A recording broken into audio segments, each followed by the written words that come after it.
करायचं स्मरण. जय जय रघुवीर समर्थ. श्री समर्थ कृपेने एक सुंदर असा बोध, एक सुंदर असं श्रवण आपल्याला प्राप्त झालेलं आहे.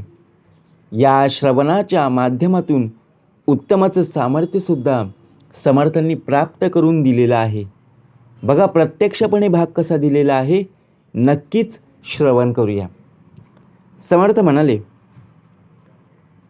जास्त सरळपणाने आपण वागत गेलो ना की लोक बघा प्रत्यक्षपणे आपल्या वाकड्या शिरत असतात. म्हणून जीवनामध्ये सरळपणाने जास्त वागण्याचा प्रयत्न करू नको. कारण जीवनात कितीही जरी आपण शिक्षण घेऊन ज्ञान प्राप्त करून घेतलं, परंतु आपल्या जवळच्या माणसांच्या जर आपल्याला वेदना कळाल्या नाही तर ते ज्ञान काय कामाचं. प्रत्यक्षात आपण शिक्षण घेतलेलं आहे. एखादी व्यक्ती, एखादा नातेवाईक जेव्हा आपल्याला बोलावतोय आणि त्यांनी बोलवलेल्या बघा क्षणाला आपण गेलो नाही आणि आपण काय कारण देत बसलो, बघा प्रत्यक्षात काहीही कारण देत बसलो तर ती व्यक्ती समजून घेणारी नाही आहे. आपल्या वेदना त्यांना कळणाऱ्यातल्या नाही आहेत. बघा प्रत्यक्षात त्यांना फक्त एवढंच माहिती असतं, तुम्ही कितीही जरी ज्ञान प्राप्त करून घेतलात ना, जर त्यांच्या मदतीला तुम्ही धावून गेला नाहीत तर ती व्यक्ती तुम्हाला बोलल्याशिवाय राहणार नाही. आपल्याला सुद्धा काही काम असतं, आपण सुद्धा एखाद्या बघा कामामध्ये बिझी असतो, जायला मिळत नाही आहे, परंतु त्यांना सांगून उपयोग काय.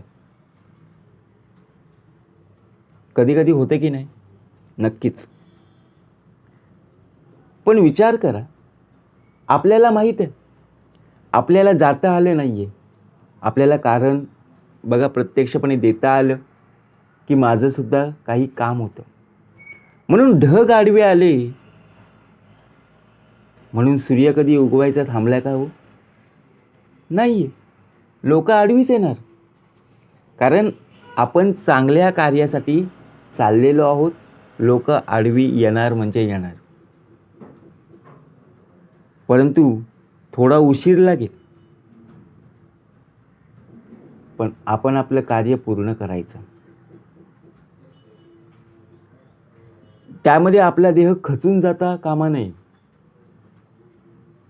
जर आपल्याला खरं बोलवलेलं होतं, आपण गेलो नाही, आता त्या व्यक्तीच्या मनात काय चाललं असेल असा विचारसुद्धा आता करू नका.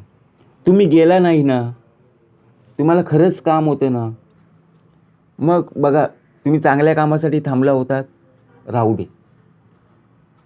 विचार करत बसू नको. त्या विचारांमध्ये संपूर्ण तुझं आयुष्य बघा निघून चाललेलं आहे. तुझ्या त्या प्रयत्नांमध्ये सातत्यपणा ठेव आणि असं कार्य कर की तू ज्या व्यक्तीला मदत करायला गेला नाही ना, ती व्यक्ती तुझ्या दाराशी नक्कीच बघा तुला साथ देईल, तुझ्या पाठीवर थाप देईल, कारण चांगलं कार्य केलेलं आहेस. म्हणून विचार करा, आयुष्यात सरळपणे असं चाल की लोक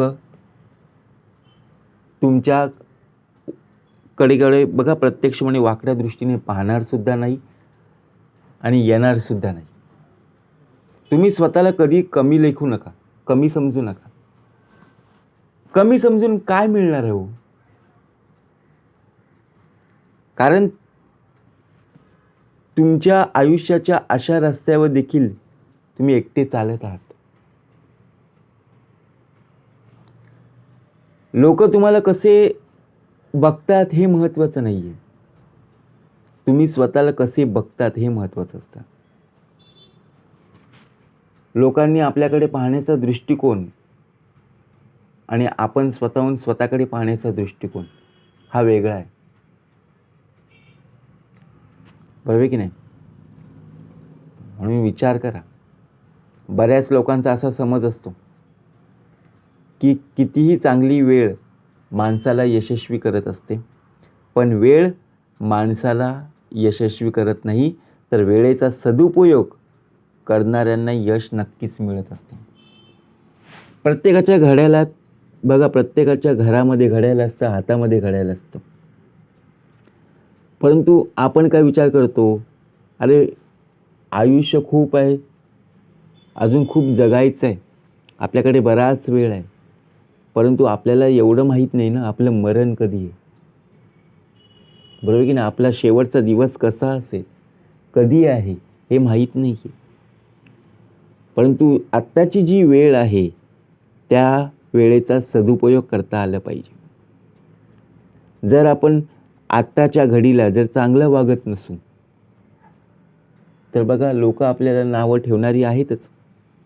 आणि सरळपणाने जरी आपण जास्त बघा प्रत्यक्षपणे चालण्याचा प्रयत्न केला तरीसुद्धा लोक वाकड्यात शिरणारच आहेत. म्हणून मर्यादा असणं गरजेचं आहे. आपला देह मर्यादामध्ये असणं फायद्याचं आहे. कारण विचार जर केला ना तर बघा प्रत्यक्षात दुसऱ्यांच्या महालात, दुसऱ्यांच्या घरात गुलामी करण्यापेक्षा आहे ना स्वतःच्या घरात राज्य करणं हे केव्हाही चांगलं. समाधानी मनुष्यच बघा प्रत्यक्षपणे स्वतःच्या घरामध्ये राजा म्हणून राहू शकतो. एखाद्याचा राजवाडा असेल, बंगला असेल, ते पाहून बघा आपल्या दृष्टिकोनातून आपल्याला असं वाटतं की यांच्यासारखं मला मिळावं, यांच्या घरात मी काम करून खूप पैसा कमवेल. परंतु आपली जी स्वतःची जी झोपडी आहे, आपलं जे घर आहे,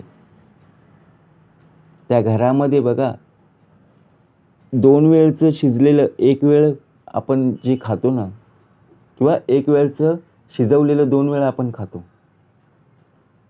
बरोबर की ना? पण ते केव्हाही चांगलं, समाधानाची झोप लागते. म्हणून विचार करा, आपल्याला राजा म्हणून जगायचं आहे. सगळ्यांना एकत्र ठेवण्याची ताकद प्रेमामध्ये आहे, तर एका क्षणात वेगळं करण्याची ताकद ही भ्रमामध्ये आहे. आता विचार करा, आपला देह हा भ्रमिष्ठ झालेला आहे. कोणी समोरची व्यक्ती जरा बोलत असेल तर त्या व्यक्तीकडे आपलं लक्ष नसतं. बघा समोरची व्यक्ती जेव्हा प्रश्न विचारते ना तेव्हा आपलं उत्तर हे भलतंच असतं. म्हणून कधीही भ्रमाला मनात आसरा देऊच नका. नेहमी हसत राहा. कारण आयुष्यात हसणं रडणं चालूच असतं. भ्रम आपल्या आयुष्यात जर येत असेल तर अडचणी दुःख हे आहेतच. सुखी होण्याचा मार्ग खूप आहे तो, पण दुसऱ्यापेक्षा जास्त सुखी होण्याचा कोणताही मार्ग नाही आहे. आपण सुखासाठी किती वणवण करतो, सकाळी उठल्यापासून ते रात्री झोपेपर्यंत. आयुष्यात पैसा कसा मिळेल, आयुष्यात सुख कसं प्राप्त होईल, सर्व गोष्टी आपण पाहतो.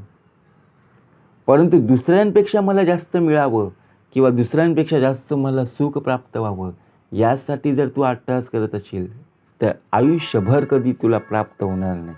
लक्षात ठेवा. म्हणून समर्थांनी सुंदर भाग का दिलेला आहे, वाद प्रत्यक्षात आपल्या जीवनात आपल्या आयुष्यात का पाहायला मिळतो, त्यासाठी संवाद असणं खूप गरजेचं आहे. संवाद जर असेल तर बघा लोकसुद्धा आपल्याकडे वळतील, आपल्याशी बोलायला येतील. कारण आयुष्यात अडथळे तर असतातच, पण त्या क्षणात खचून न जाता जो धीटपणे त्यांना सामोरं जातो ना, त्यालाच तर खरं आयुष्याचं व्यवस्थापन म्हणतात ना.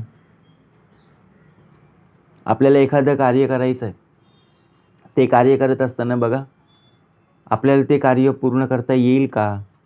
ते जर कार्य आपण करायला गेलो आणि नाही झालं मग? असा जर आपण प्रश्न मनाला विचारायला गेलो तर कधीच बघा आत्मविश्वास आपला पाहायला मिळणार नाही. आपला संपूर्ण आत्मविश्वास हा डळमळीत होईल. म्हणून समर्थ म्हणाले, एकमेकांच्या आयुष्यात कारणं खूप असतात, मात्र प्रयत्न करणं खूप गरजेचं आहे. मनापासून दुरावलेली माणसं दूरवरून मजा पाहतात, परंतु दूरवरून मजा पाहणाऱ्या माणसांपेक्षा ती बरी असतात.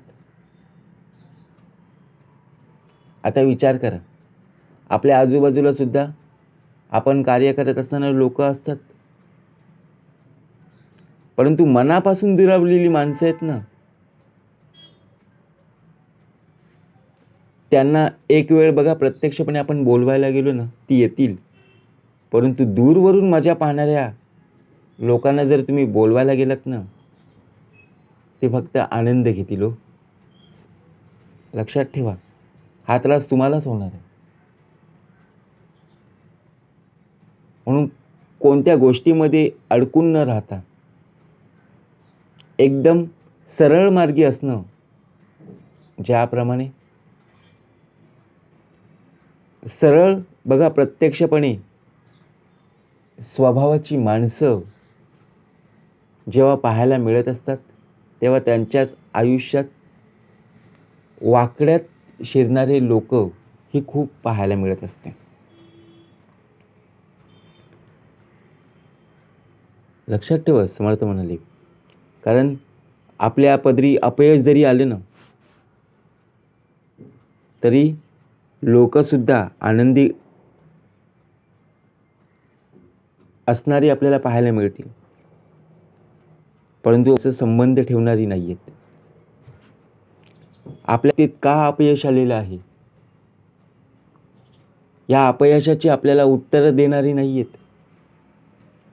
जो प्रश्न आपल्याला बघा अडकून ठेवलेला आहे, त्या प्रश्नाचं आपल्याला उत्तर मिळणार नाही आहे,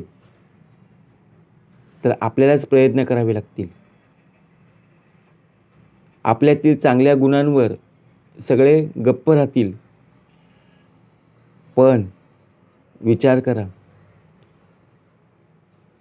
आपल्यातले चांगले गुण तेव्हाच पाहायला मिळतील जेव्हा दुर्गुणांवर चर्चा सुरू होते. मग आपला देह हा उत्तम गुणांमध्ये असला पाहिजे. लोकांसाठी आपली किंमत फक्त त्यांची गरज ठरवत असते, बरोबर ना.